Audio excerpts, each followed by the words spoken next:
Om Swastiastu. Assalamualaikum warahmatullahi wabarakatuh. Salam sejahtera untuk kita semua. Yang terhormat Ibu I Gusti Ayu Sri Diana Putri, SKM MPH selaku dosen komunikasi, dan teman-teman yang saya cintai. Perkenalkan, nama saya Niputu Ayu Widiawati, NIM P071341201119, kelas 2C, Prodi Diploma 3, jurusan Teknologi Laboratorium Medis.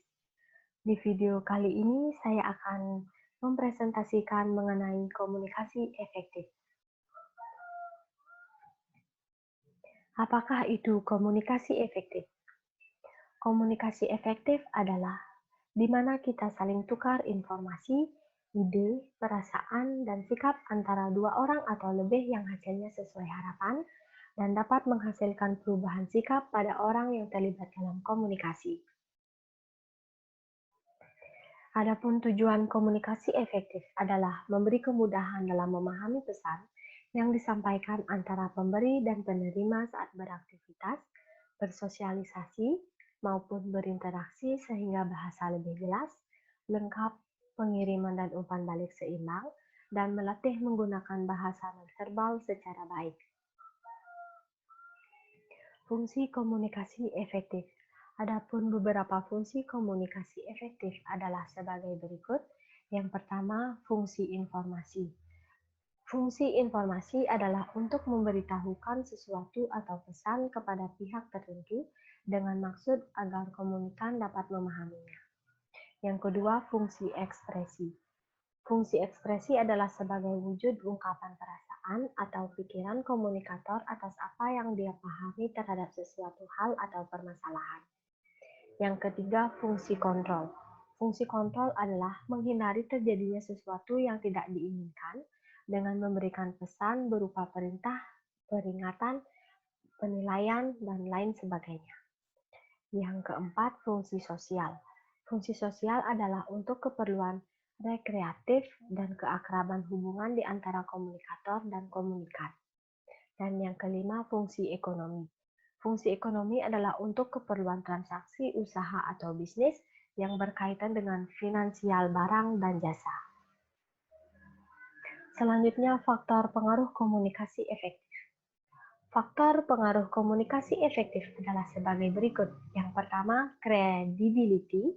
Kredibilitas berkaitan erat dengan kepercayaan. Seorang komunikator yang baik harus memiliki kredibilitas agar pesan yang disampaikan dapat tersasar dengan baik. Yang kedua, konteks. Konteks berupa kondisi yang mendukung ketika berlangsungnya komunikasi.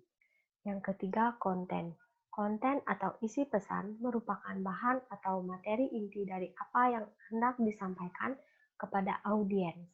Dan yang keempat, clarity. Clarity atau pesan yang jelas alias tidak menimbulkan penafsiran yang bermacam-macam adalah kunci keberhasilan dalam berkomunikasi.